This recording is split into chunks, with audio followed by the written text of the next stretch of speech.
선반영된다라면 8월 초쯤이면 풀리지 않을까. LG전자도 나쁘진 않은데 지금은 살 때는 아닌 것 같아요.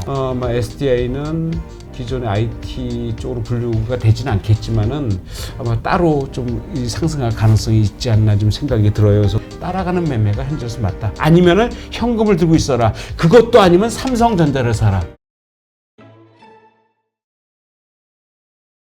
오늘 모신 분은요, 인베스트 자문의 인성익 고문님이십니다. 안녕하세요. 네, 안녕하세요. 우리 삼성전자 조금 전에 언급하셨지만 오늘 2분기 실적이 또 마침 발표가 됐죠. 예, 영업이익이 12.5조. 뭐 컨센서스보다 상당히 높이 올라왔는데 그래도 주가는 지지부진해요. 예, 이거 좀 예상을 좀 했었는데요. 왜냐면 현재 그 삼성전자 실적은 우리가 이제 컨센서스 대비해서 올라갈 거라고 예상을 했어요, 다들. 했는데 얼마큼 올라갔냐 딱 나왔는데 이게 잠정 실적이 실제 실적은 그렇죠, 아니죠. 실제는 실적인데 딱 나왔는데 서프라이즈예요. 이야, 역시 삼성전자다.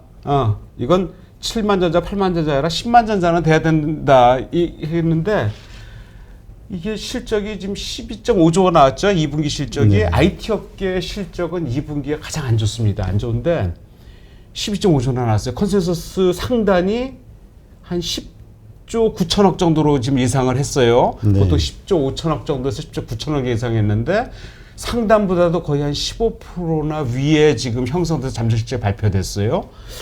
예상했는데 주가는 꿈쩍도 안 했죠. 그거는 예상할 수 있었던 몇 가지 측면 중에 하나였는데, 첫째는 현 상황이 삼성전자를 땡길 수 없는 상황이지 않나라는 생각이에요. 왜냐하면 지금 지수가 3,300대지요. 삼성전자의 그 시가총액이 코스피 25%였어요. 최근에 좀 밀리면서 22.8%까지 떨어졌는데 삼성전자가 움직이면 지수가 확 오르죠. 그렇죠. 지수는 3,300 상단에 가 있죠. 힘들죠. 이게 올라가려면은 한국 이게, 시장을 끌어올려야 시장을 되니까. 끌어올려야 되는데 끌어올리면은 딴 것들은 다 죽어야 되거든요. 딴 것들이 죽지 않을 상황에서 끌어올려야 되는데 상당히 기관 쪽에서는 사는 게 부담스러울 수밖에 없을 것 같아요. 그러니까 이거는 좀 힘들겠다라는 문제. 근데 두 번째는 수급 문제예요. 수급 문제인데 개인들이 지금 연초부터 지금까지 거의 30조를 지금 쓸어 담았죠, 개인들이. 네. 개인들이 사고 아직은 실패했다고 얘기할 수 없지만은 진짜 안 오른 종목 중에 대표적인 게 삼성전자 같아요. 그렇죠. 기관은 그동안 거의 한 16조를 매도를 했고요. 외국인들 14조나 매도를 했고, 개인들이 거의 30조를 매도했는데 이게 평균 단가가 한 8만 3천 정도 되는 것 같아요. 8만 5천 원대에서 8만 원까지 빠졌으니까 중간 단가만 8만 3천 원인데 거의 거래량으로 보면 거의 한 3억 주가 넘어요. 3억 3천만 주 정도 되지 않나 생각이 드는데 3억 주 정도를 지금 개인이 지금 담고 있는 거예요. 그리고 팔지도 못하고 그냥 갖고 있는 거예요. 이게 좀 올라줘야 되는데 진짜 언제까지 이게 이런 상황이 지속될지 좀 답답한데 풀릴 가능성은 있겠죠. 모멘텀은 분명히 있을 것 같아요. 그게 이제 세 번째 모멘텀인 것 같아요. 세 번째 같아요. 지금 오너의 부재라는 거죠. 지금 수급 안 맞죠. 그다음에 현 상황하고 좀 거리가 떨어져 있죠. 오너는 좀 들어가 있죠. 오너가 나오면은 뭔가 모멘텀이 생기지 않을까라는. 왜냐면 실적도 주가에 반영 못 시키고 있고, 수급은 거꾸로고 여러 가지 상황인데 어떻게 기관이 이제 여기서 기관은 좀 이제 매수 쪽으로 최근에 이제 외국인들 어제 오늘 외국인 이틀째 좀 매수를 한 것 같아요. 네. 그러니까 뭔가 조짐은 보이는데 주가에는 아직은 영향은 없는데 오너가 이제 만약에 만기로 하면 내년이라 그러죠. 근데 이제 최근에 8.15 특사위가 이제 얼마 전에 부처님 오신 날 얘기가 나오다가 군부를 좀 너무 이제 미리 때운 것 같고, 그러다 보니까 이제 뭐 대통령 미국 방문하면서 4대 단체장 이제 4대 그 촉수도 따라갔는데 유독 그쪽에서는 이제 사장만 하나 가면서 모양새를 좀 약간 좀 모양새를 만드는 기분인 것 같아요. 그러면서 하여튼 그 오너의 부재가 솔직히 주가에는 영향은 없어요. 우리나라 시스템상에서는 이제는 오히려 전문 영역인데도 잘할 수도 있고. 더 잘 됐죠. 그리고 실질적으로 이재용 기자 전에도 한번 그랬는데도 주가는 올라갔잖아요. 그렇죠. 그러고 보면은 그건 문제는 없는데 이제는 좀 영향을 좀 받을 것 같다는 생각. 이제는 영향을 어차피 지금 나와야 되는 입장이니까 만약에 그런 여러 가지 정부 측에서도 좀 뭔가 좀 밑작업을 좀 하는 것 같고 재계에서는 계속적으로 군부를 떼고 있고 그렇다 보면은 전체적으로는 아무래도 좀 8.15 특사의 가능성을 좀 염두에 두지 않나라고 생각을 하고 삼성전자는 그때가 모멘텀이 되지 않나 저는 개인적으로 판단하고 그렇다면은 선반영된다라면은 8월 초쯤이면 풀리지 않을까라고 생각을 하고 좀 희망을 갖고 있어요. 그래서 개인들의 매매는 더 이상 포트폴리오에 집어넣지 마세요.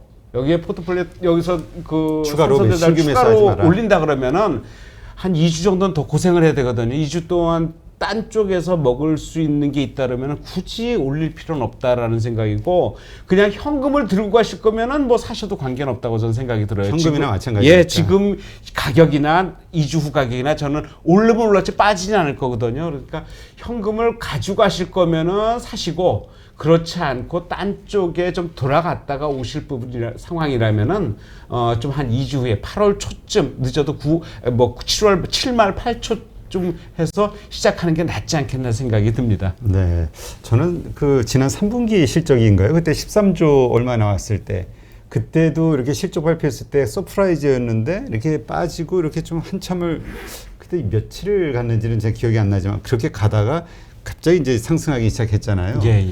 예, 그때 모습이 좀 떠오르긴 하는데 어쨌건 지금 그 가장 중요한 건 그래 지금은 좋은데 다음 달도 좋겠어? 다음 분기도 좋겠어? 이게 지금 시장이 가지고 있는 삼성전자에 대한 의심이잖아요. 실적은 지금 2분기 나오고요. 3분기 되면은 제가 보기엔 나쁘진 않을 것 같아요. 왜냐 IT 업계 자체가 좀 말씀드렸지만 제 실적이 아니고 2분기거든요. 1분기는 지금보다 좋았지 않습니까? 15조까지 나왔고. 그렇죠. 그래서 2분기가 실적이 안 좋은데도 불구하고 서프라이즈급으로 나왔기 때문에 3분기에는 막 기저효과로 조금 감쇄는 되겠죠. 하지만은 연말까지가 되면은 이 실적은 계속적으로 상향 쪽으로 보는 게 맞겠다 생각이 들고 지금 삼성전자 재밌는 얘기가 지금 삼성전자 표현을 좀 계륵이라는 표현을 좀 하고 있어요. 그래서 계륵이라는 얘기가 그 이제 중국 춘추전국 시대에 이제 위나라 조조가 이제 유비하고 마주쳤는데 별거 아닌 나라였지 청나라 조금 했지 않습니까? 아무리 해도 안 되는 거예요. 점령이 안 되는 거예요. 그래갖고 저거 먹어봐야 별것도 없고 그렇다고 놔줄래니 그동안 쌓인 게 힘들고 그런 식의 최근에 그 삼성전자 계륵 같다라는 표현이 지금 딱 맞아 떨어진다는 생각을 하니까 좀 재밌다. 하지만 나중에 이제 유비가 이제 뭐 통일은 못해 제외됐지만은 한 업적을 보면은 계륵이 나중에 큰 일을 저지를 수 있지 않겠느냐라고 좀 기대를 해보고 싶습니다. 하긴 뭐 삼성전자는 그 장기 투자하는 투자자들이 해야지 단기 마인드로 접근해서는 안 되는 주식이다 이런 얘기 하시는 분들도 있긴 하더라고요. 예, 뭐 그렇게 봐야 될 것 같아요. 그다음에 이번에 그 사실 좋은 실적이 나온다 하더라도 과연 외국인들이 매수해 주느냐 이것이 아마 향후의 주가 흐름을 그 예상하는데 도움이 되지 않겠냐 이런 얘기 하시는 분들도 있었는데 뭐 일단 매수는 좀 했지만 아주 큰 매수는 아니죠. 예, 그냥 주가가 좀 빠지니까 매수 들어간 측면이고요. 근데 연초부터 해서 지금 외국인이 거의 14조를 지금 매도를 했거든요. 상당히 숫자가 적은 건 아니에요. 그렇다면은 외국인들이 여기서 더 매도할 거는 상당히 이제 없을 것 같다. 상당히 좀 얇을 것 같다 생각이 들고, 이제 삼성전자의 어떤 가능성을 본다 그러면은 매수 쪽으로 좀 조금만 좀 도와준다 그러면은 지수 종목의 그 상승은 상당히 좀 밝지 않나. 이렇게 봐도 되지 않나 생각이 듭니다. 네. 뭐 말씀하신 대로 30조 이상 팔아 제꼈는데 기관과 외국인이 그 개인들이 다 받아내고도 지금 주식 예탁금이 60몇 조라는 거 보면은 정말 유동성이 정말 큰 것 같아요. 예. 진짜 그 과거에 매매했던 사람, 과거에 이 업에 종사했던 사람들이 좀 상상하기 힘든. 그래서 항상 옛날 얘기를 하면서 오류를 범하는데 그냥 변해가는 대로 따라가야 되는 게 맞는데 그게 쉽지가 않거든요. 그렇죠. 그래서 자꾸 과거를 떠올리니까. 예, 이 장이 이제 한동안 얼마 전에 그랬어요. 장이 이제 3,000포인트 올라 3,200에서 왔다 갔다 하고 장이 이제 꼬꾸라지 좀 꺾어지려를 때, 그때 이제 과거에 매매를 많이 했던 분들이 영역이 이제 다시 오지 않겠나. 왜냐면 그런 걸 경험해보지 못한 주린이들은 아무래도 올라가는 건 봤지 빠지는 건 못 봤거든요. 그렇죠. 그러니까 빠질 때는 이제는 내 타임이다라는 생각한 사람들이 많았어요. 근데 그게 거의 2달, 3달 지속하더니 빠지지 않고 3,400이 올라갔거든요. 그래서 그냥 시장은 과거는 확실히 다른다. 언젠가 좀 맞아질 때도 있겠죠. 뭐 군인식이 하루에 2번 맞듯이 언젠가는 맞아질 때도 있겠죠. 하지만 지금으로서는 그냥 따라가는 쪽, 돈의 어떤 그 위력이 우리뿐만이 아니라 지금 미국도 마찬가지고 지금 전 세계 글로벌 시장이 다 마찬가지거든요. 돈의 위력이니까. 그러니까 그쪽 소위 미국이 이제 테이퍼링을 해가지고 이제 금리 인상하고 이제 여러 가지 회수 조치를 하기 전까지는 어차피 우리든 미국이든 글로벌 시장은 다 같이 동조해 간다. 이런 쪽으로 해서 가능성을 보는 게 맞지 않나 생각이 듭니다. 그렇다면 지금 삼성전자의 이제 어떤 새로운 주가 상승의 모멘텀으로는 이제 그 이재용 부회장의 어떤 석방 이것을 보신 건데 지금 시장에서는 또 다음 달 11일인가요? 갤럭시 Z 폴드 3 이 폴더폰에 대한 기대감을 갖기도 하잖아요. 예, 폴더폰 지금 그때가 그 4월 말일경에 1분기 컨퍼런스 콜을 열었어요. 그때 이제 대표 나와서 이제 얘기를 했는데 하반기에 가서 그 폴더폰 라인업을 갖다가 이제 G 폴더하고 G 플립으로 이제 이제 새로 나온다고 얘기를 했는데, 근데 이게 요즘 그 MZ 세대 얘기하면서 그 이제 딴 말인데 G를 Z로 읽느냐 G로 읽느냐 이런 얘기를 좀 많이 해요. 그러게요. 이거 예, 하면서 그래서 저도 Z는 참 입에 참 안 닿아요. 왜냐면 우리 가장 크게 이제 DMZ의 무임무장지대를 얘기할 때 DMG라고 하거든요. 이제 G하고 Z하고 차이인데 DMG라고 해서 DMZ라고 뭔가 좀 DMZ라고 그러면은 좀 약간 좀 어감도 이상하고 미국에서도 그런 식으로 이제 발음을 안 할 것 같다는 생각인데 최근은 뭐 젊은 세대 보면 MZ 세대라고 이제 확실하게 표현을 하는데 제가 보기에는 G세대가 글쎄 발음상 좀 낫지 않겠나 해서 이제 G 폴더로 얘기하는데 이걸 Z 폴더라고 얘기는 안 하는 것 같더라고요. 예. 그래서 G 폴더하고 G 플립이라고 나오는데 이걸 이제 대중화를 좀 이제 삼성에서 추진하려는 것 같아요. 근데 거기에 빠진 게 하반기 가서 좀 100만 원대 좀 보급형, 왜냐면 G 폴더는 좀 가격이 좀 비싸죠. 그러니까 100만 원대 보급형, 그 다음에 더블 G 폴더라 그래갖고 뭐 2번 접히는 그런 게 좀 나오려는 것 같았어요. 근데 1분기 컨퍼런스 콜에는 얘기를 안 했어요. 그걸 뺐어요. 그러니까 올해는 계획이 없다는 거죠. 그래서 그런 쪽에서 좀 가능성을 보는데. 거의 뭐 독주, 그 폴더폰 시장에서는 삼성전자가 독주였죠.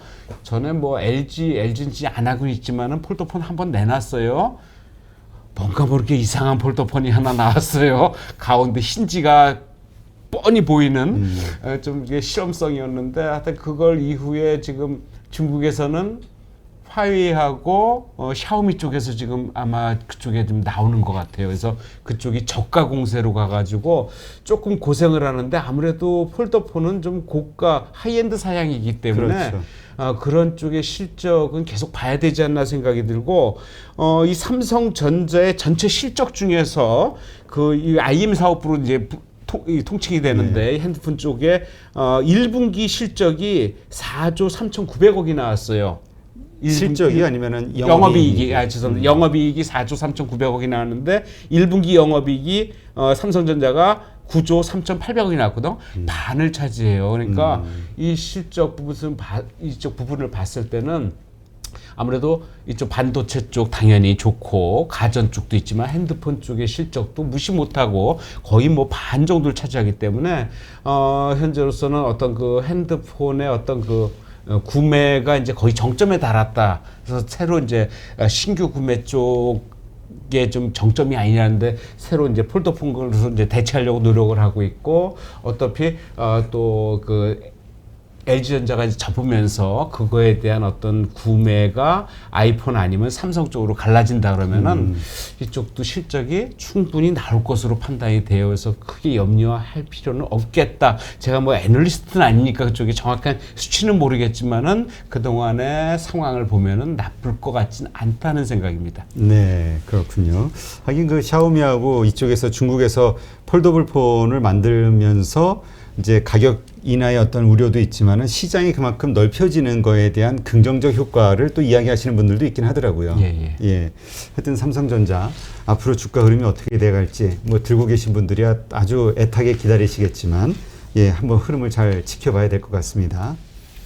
자, 그러면 LG전자 이야기로 한번 좀 넘어가 볼까요? LG전자도 이번 그 2분기 실적 아주 뭐 12년 만에 1조를 돌파했다. 뭐 EQ 영업이익이 1조 1128억 원 발표하면서 아주 긍정적인 실적이 나왔는데요.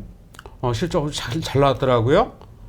역시 IT 뭐 주가는 뭐 LG전자도 IT 쪽이니까 2분기 실적 안 좋아야 되거든요. 근데 그렇죠. 실적이 뭐 2분기가 잘 나왔어요. 매출액은 거의 17조에 근접해가지고 전년 동기 대비해서 32%나 늘어났고요. 많이 늘었네요. 예, 많이 늘었어요. 영업이익도 1조 1,200까지 나왔거든요. 2009년 2분기 이후에 12년 만이라 그러죠.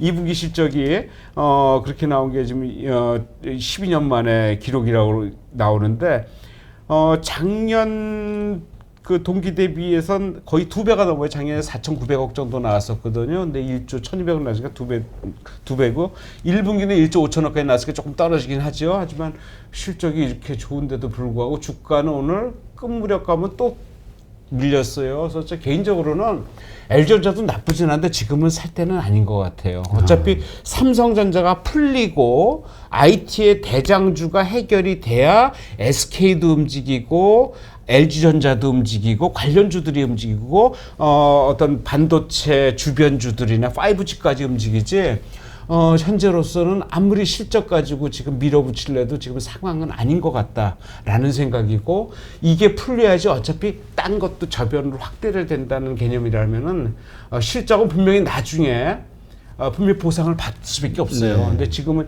이제 안 올라가니까 분명히 보상을 받을 거예요. 그렇다면은 충분히 가능성은 있는데 지금은 때가 아니다라는 걸로 결론 지는 게 맞지 않나 생각이 드네요. 네, LG전자도 사실 전장 사업에 대한 기대 이게 크잖아요.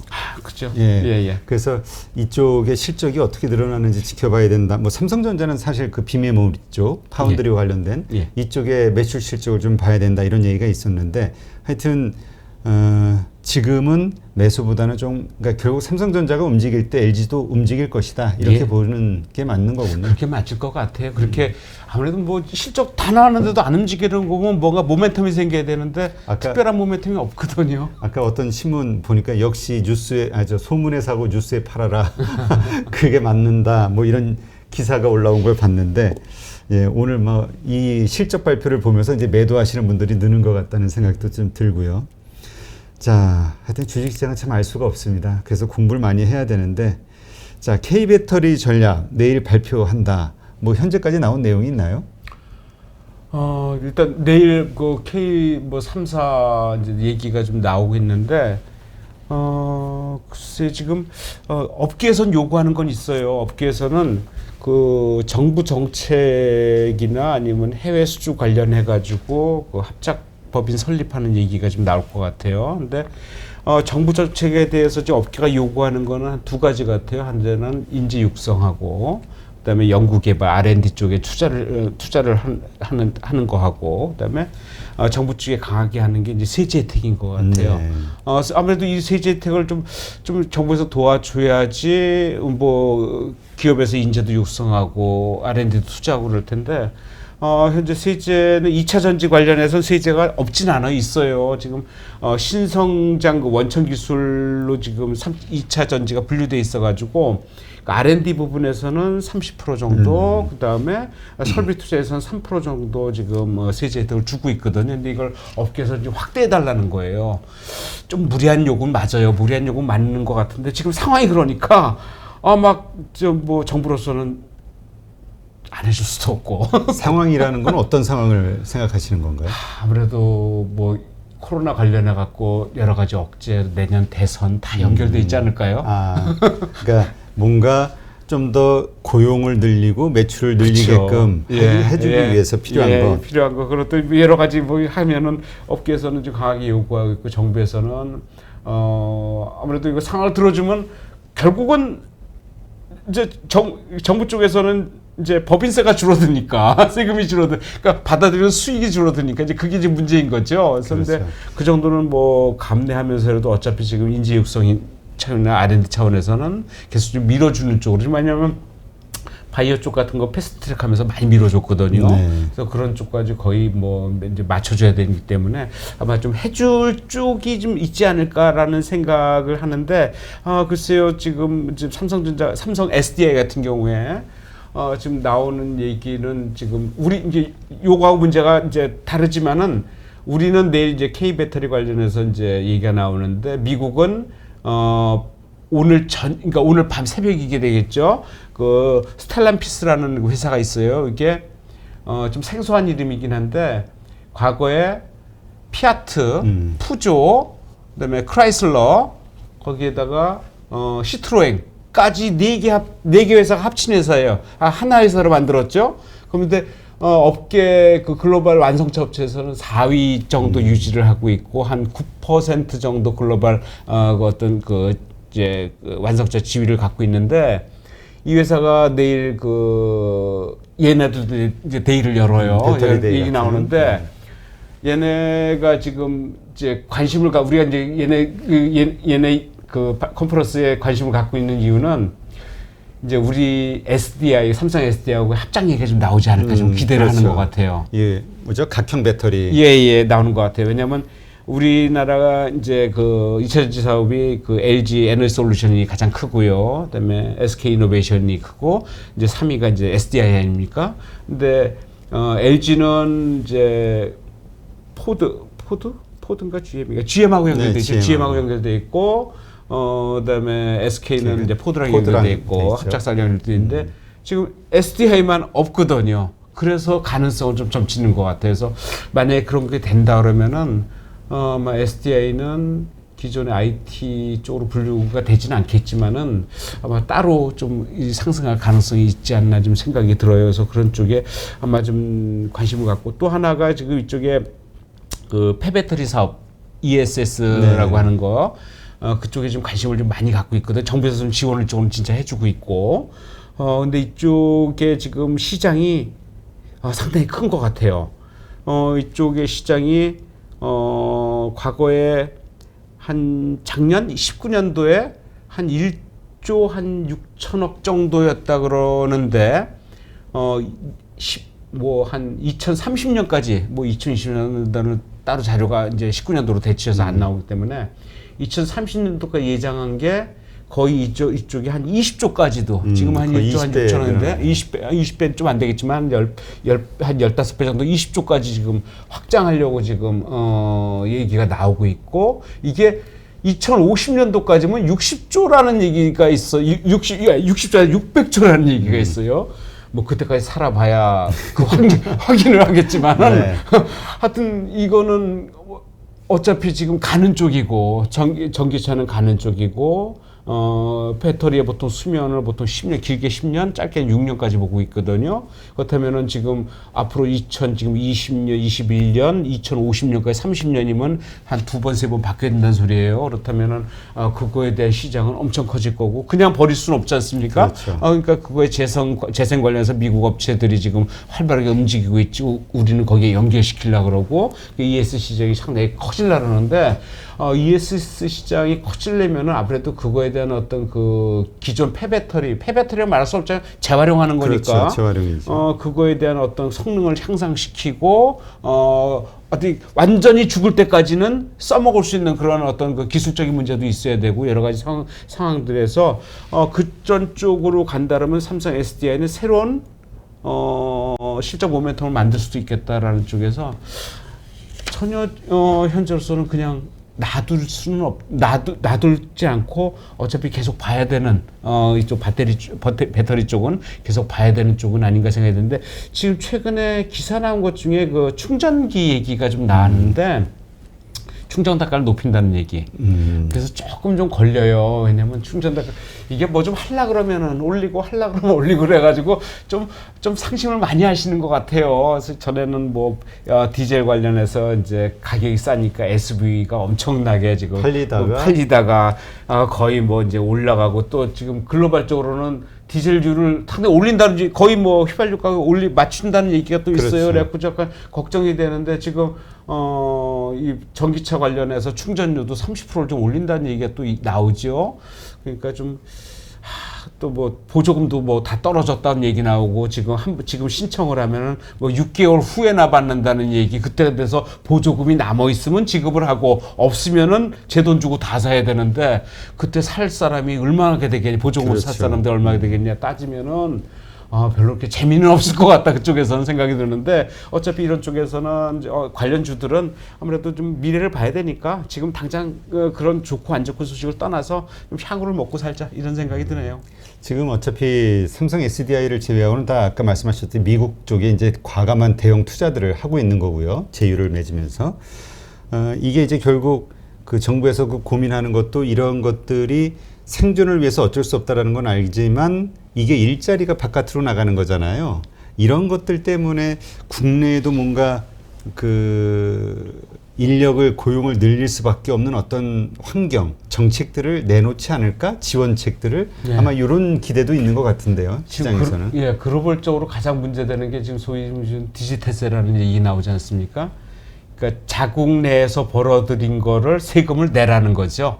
그러니까 그동안 뭐 구글이나 이런 쪽에서 플랫폼 기업에서 자금을 갖다가 이제 덜 내려고 그러니까 자금 회피, 조사 회피처로 이제 많이 본사를 두고 막 얘기했다가 지금 그거에 대해서 지금 미국은 막고 있고 유럽은 그걸 또 반대로 해갖고 미국에 대한 것을 수입품에 대해서 또 무슨 문제를 그러니까 과거에 미국과 중국과의 어떤 대결 구도에서 조금은 지금 미국과 유럽과의 대결 구도로 조금은 그 디지털에 관련해갖고 얘기가 나오는 것 같아요. 그 미국은 퍼스트 아메리카 하면서 모든 이제 생산 기지를 미국으로 다 받아들이려고 그러는 그렇죠. 쪽에 그리고 또 그러다 보니까 안 갈라 그러니까 안 가는 것도 세금을 또 확 때려가지고 너네 우리나라에서 생산 안 했어? 세금 내. 그러니까 할 수 없이 우리나라 모든 업체들이 배터리 업체들부터 해서 현대 자동차도 그렇고 미국에 공장을 짓고 그러면서 그냥 울며 겨자 먹기식으로 하는 거. 우리는 우리대로 나가니까 아무래도 사람을 좀 써야 되는데 쓸 사람은 남는데 회사 공장은 나가니까 어떤 그 인력 구조에서 문제가 생기고 여러 가지. 그럼 뭐 우리만의 문제가 아니라 어차피 기업체들이 서로 살기 위해서 방법이 없이 나가는 거고 과거에는 뭐 인력이 싼 데로 갔잖아요. 동남아로 가고 중국으로 가고 하다 보니까 중국이 워낙 인건비가 올라가니까 동남아로 가고 그러다 보니까 베트남이 엄청 커지고 베트남에 전진기지가 생기고 막 이랬었는데 이제는 그거와 이제 또 세상이 또 이제 변해가서 어떤 무역과 세금과 연계된 이런 쪽에 이제 문제가 연결되다 보니까 아무래도 참 계속 도는 것 같아요. 네. 근데 어차피 그거는 뭐 우리가 문제가 아니라 어차피 미국과 이제 소위 말하면 뭐 선진국의 대결 좀 소외된 감이 없지 않아 있지만 그들의 대결이기 때문에 거기에서 우리가 고래 싸움에 새우등 터지지만 않으면 된다라는 생각으로 우리는 잘 외교를 등거리 쪽으로 잘 보고 해야 되겠다 생각이 드네요. 네, 그러니까 이러한 것들, 뭐 사실 전기차 보조금이라든가 배터리 관련해서는 미국의 현지 공장이 있거나 직원을 채용하거나 뭐 노조가 있느냐 없느냐 이거에 따라서 퍼센티지가 달라지니까 미국에 갈 수밖에 없는 상황인데 하여튼 이런 상황에서 그 배터리 회사들에 대한 투자 뭐 지금 분위기는 되게 좋은데. 이게 뭐 증권가의 애널리스트들의 말을 100% 믿기도 어려운 게 얼마 전까지만 해도 자동차주 좋을 것이다 다 얘기했지만 자동차주 못 갔단 말이죠. 지지부진하고요. 그러니까 이번에 또 배터리주가 갈 것이다 전부 또 얘기하니까 이게 과연 진짜 갈까? 이런 의심을 하는 게 시장의 솔직한 생각이거든요. 네. 어떨까요? 글쎄요. 그 상황은 봐야 되는데 어차피 그런 쪽의 종목들을 따진다 그러면은 대장주는 무거운 것 같아요. SDI 저는 개인적으로 SDI, SK 이노베이션이라든지 그 LG화학은 최근에 조금 좀 조정을 좀 받고 있지만은 향후의 미래는 충분히 있다고 생각하고 거기에 이제 연결된 그 이제 관련주들 RNF라든지 뭐 니인텍이라든지 여러 가지 종목들이 있지 않습니까? 네. 그쪽이 좀 다 헤매고 있거든요. 소재 쪽. 예, 소재 쪽이 다 헤매고 있거든요. 그래서 그런 쪽에 이제 관련해서는 아무래도 현재로서는 대장주 우선 먼저 가고 소재가 돌는 쪽으로 보는 게 맞을 것 같고 아무래도 그 이제 소재 쪽이 먼저 움직이지는 않을 것 같다. 왜냐면 뭔가 풀려야 따라가는 거지. 뒤부터 시작하고 앞에 대장이 나가고 그런 상황은 현재는 아닌 것 같아요. 근데 지금 지수가 너무 아까도 말씀드렸듯이 지수가 너무 높다 보니까 상단에 있다 보니까 테마선 순환매가 과거에 했던 것들이 이제 다시 돌고 지수 영향 안 주는 것들이 돌고 있기 때문에 현재로서는 그런 쪽이 풀리면은 시간은 조금 좀 걸리겠다 생각이 들어요. 그래서 그쪽 풀릴 때까지는 좀 기다려보자. 역시 이것도 예. 지금 적극적인 투자보다는 좀 관심을 갖고 이렇게 좀 지켜보는 어떤 예. 시간을 보내는 게 더 유리하다. 지금은 이렇게 딱 보시나요? 그거 같아요. 현금이 있으면은 좀 버텨라. 조금 더 매수 좀 버텨라. 타이밍을. 매수 타임을 좀 늦춰라라는 생각이고 할 거면은 어차피 지금 가장 핫한 수급이 몰리는 테마선 종목 그리고 기존에 우상향해서 계속 올라가는 종목 있지 않습니까? 그런 종목을 중간에 갖다 하루 이틀 쉴 때 과감하게 따라 들어갔다가 하루 이틀 먹고 나오는 이런 전략이 맞지 안 움직인 거를 지금 산다 그러고 어떤 큰 주식 실적 갖고 있는 주식을 차트의 바닥이라고 생각하고 산다 이런 거는 상당히 시간이 오래 걸고 답답해요. 그래서 그런 쪽에는 피하는 게 낫고 가는 종목 따라가는 게 지금은 맞거든요. 이제 언제까지 될지 모르겠지만은 왜냐하면 거기는 수급이 일단 껴 있고 물량대가 없어요. 그러니까 물린 물량이 없기 때문에 계속 순환이 되거든요. 그러면서 거래가 늘어나기 때문에 기존의 거래량보다 몇 배가 늘었다. 가장 그 최근에 그 차트에서 변형돼야 돼. 차트를 보는 법을 바꿔야 되는 것 중에 하나가 윗꼬리 양봉이에요. 과거에 같으면은 상승 추세에서 윗꼬리 양봉을 달고 거래가 터지면 무조건 그 꼭지 신호예요. 그렇게 우리는 배웠고 그렇게 이해를 했고 그게 맞았어요. 네. 왜냐하면 꼭지에서 거래가 터지니까 그 물량을 받아내야 되는데 윗꼬리를 크게 달면은 다들 이제 파는 쪽으로 생각을 하거든요. 그 다음날 음봉이 나오면은 완전히 매물대가 돼요, 거기가. 그러면 길게 보면 그 매물대가 집중이 되기 때문에 그걸 뚫고 올라가기가 상당히 힘들고 어느 정도 하락 슬라이딩을 한 다음에 어떤 플랫폼을 형성을 하고 횡보를 한 이후에 새로운 모멘텀을 얻고 올라가는 게 기술적인 방향이었어요. 근데 지금은 그게 안 통해요. 윗꼬리를 다뤄도 그 다음날 좀 빠져도 그 다음 오후 되면 그냥 그 봉을 삼키고 올라가는 경우가 상당히 많았어요. 이게 수급인 것 같아요. 이게 돈의 힘인 것 같아요. 지금 67조나 풀린 예탁금이 그거를 지금 받아내고 있는 거예요. 과거하고 다른 모습이에요. 그러니까 이 과거의 어떤 기술적인 분석을 배웠던 상황이라면은 그거에 대해 이해를 못할 수 있겠지만 이제는 그런 분석은 당분간은 덮어두자. 기술적인 거는 수급에 의해서 움직이는 장이기 때문에 수급을 따라가는 게 맞겠다. 거꾸로 그러니까 음봉 달리 아래 꼬리 바닥으로 생각하는데 바닥 아닐 수도 있다. 거기에서 더 치고 내려가는 경우가 지금 상당히 많이 있거든요. 그래서 올라가는 건 올라가는 거대로 내려가는 건 내려가는 거대로 현재는 수급에 의해서 움직인다 그러면은 그쪽을 따라가고 괜히 섣부르게 기술적으로 바닥이다라고 생각한다거나 아니면 여러 가지 상황이 실적 겸비해서 이제 올라갈 모멘텀이 생겼다 개인적으로 판단하지 마시고 따라가는 매매가 현재로서 맞다. 아니면은 현금을 들고 있어라. 그것도 아니면 삼성전자를 사라. 이렇게 정리하는 게 괜히 맞지 않나? 전 개인적으로 그렇게 좀 판단하고 그렇게 좀 권고를 해드립니다. 네, 그만큼 시장이 어렵다는 얘기네요. 예, 어렵죠. 네.